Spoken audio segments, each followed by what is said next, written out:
Boom, what up YouTube? It's BigGameCham, you know the name, the most authentic in the game. And today we got a special guest.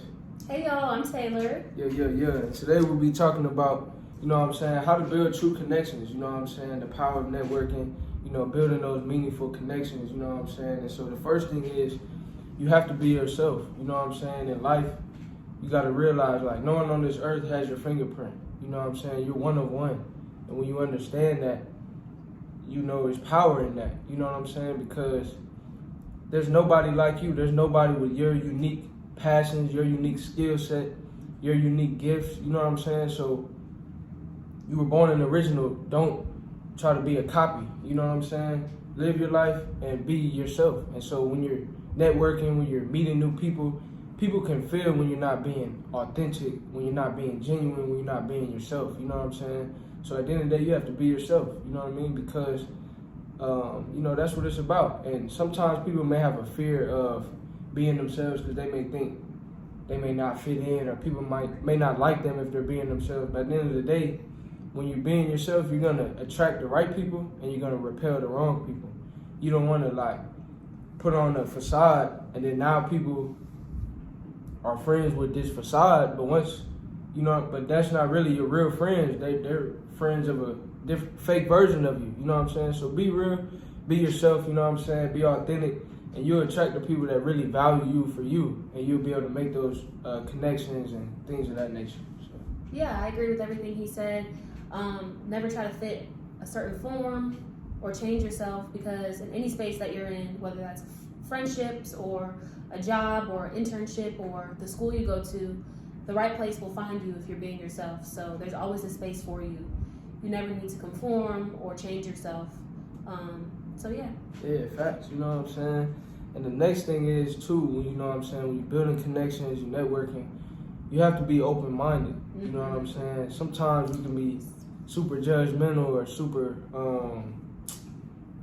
closed-minded, you know what I'm saying? And one thing I always talk about is, like, you gotta have a growth mindset, not a fixed mindset. You know what I'm saying? So you can't just have a fixed mindset, and you have to be willing to learn new things, try new things, and be open to new ideas and new people. You know what I'm saying? The way I look at it is, like, every time I meet a new person, you know what I'm saying, I can learn some new things, hear some new stories I've never heard before. You know what I'm saying?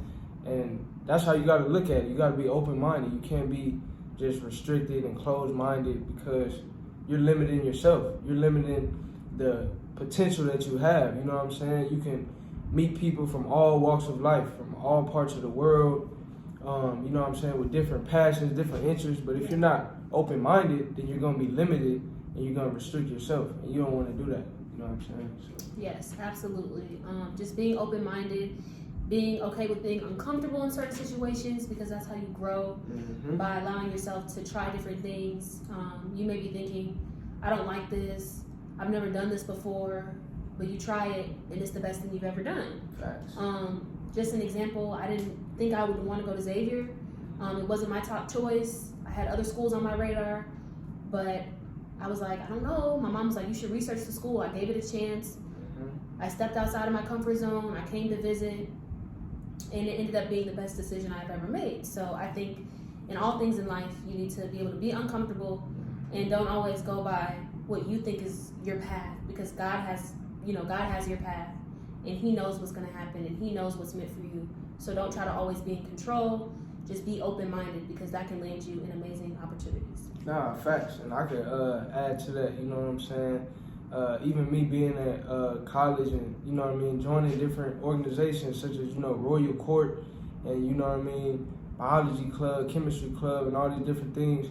In high school, I used to just hoop and then go to class, hoop, go to class. If I wasn't studying, I was hooping. If I wasn't hooping, I was studying.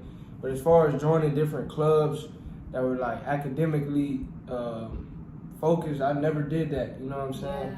But once I got to college, you know, like Taylor said, I had to step outside of my comfort zone. I had to be open-minded, be willing to, you know what I mean, join the biology club. I joined the speech and debate club, all kind of different organizations. And it led to growth, you know what I'm saying? Like Taylor said, when you live on the edge of your, you know what I mean, comfort zone, that's where you could really grow. You know what I mean? If I just stay in my little bubble, I may be more comfortable, but I'm not gonna grow as much. So once I step outside of my bubble, step outside of my comfort zone, now you can grow. You can become, you know what I mean, a better, just a better individual, better team player, better student, better, you know what I mean, friend, and just a better individual. So like Taylor said, be willing to step outside your comfort zone because that's where all the growth is, you know what I'm saying? So yeah, and I think with networking specifically, it's important to step out of your comfort zone because, you know, we're all in college, we're pretty young, and so networking is pretty new for us.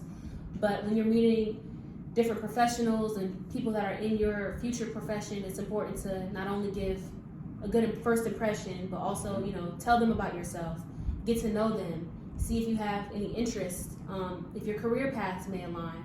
And then it's important to get their contact information. That's really important. And to stay in contact with them because you never know when you may need them, and not just for a letter of recommendation, but for advice. They may have connections. You never know who they know.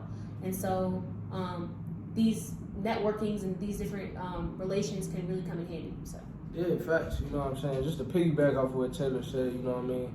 I think in life, you know, they say experience is the best teacher. And a lot of times when you're networking, especially like Taylor said, in the professional world and going to different things, you can meet people with more experience than you in your field, and they can really teach you and put you on game as far as the stuff they wish somebody taught them, all the mistakes they made, the lessons they learned, you know what I mean?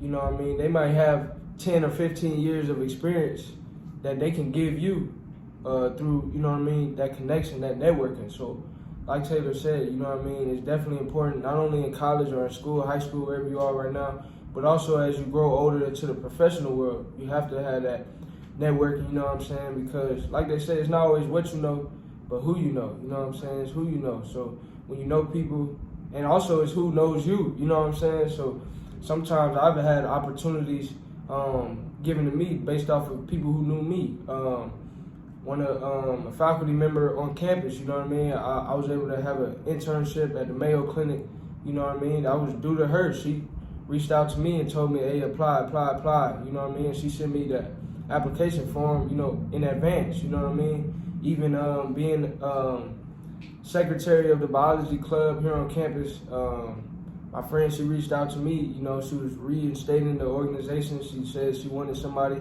who she knew who was reliable, who had a work ethic to be on the e-board. She reached out to me. So I think, you know what I mean, it's not always what you know, but it's who you know and it's who knows you, and that can lead to opportunities for personal growth and professional growth, you know what I'm saying? yes. And for some of you that might not have, you know, a big friend group, or you might not know a lot of people on campus, it's not too late for you to start networking.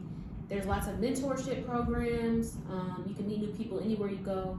So don't feel like if you're already, you know, a sophomore, junior, or senior, if you don't feel like you have a stable foundation, it's not too late for you to network and meet new people. You can do that anytime in life.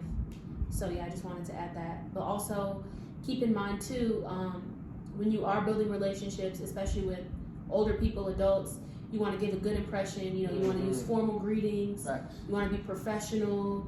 You want to be considerate of their time, and just let them know that you respect them and that you're looking for that mentorship. You know, you don't want to be a burden. So Facts. That's hard, you know what I'm saying? So on that note, we're gonna end the video, you know what I'm saying? We hope y'all enjoy it. Like, comment, subscribe. Let us know what you would like to see next, and we'll catch you on the next video.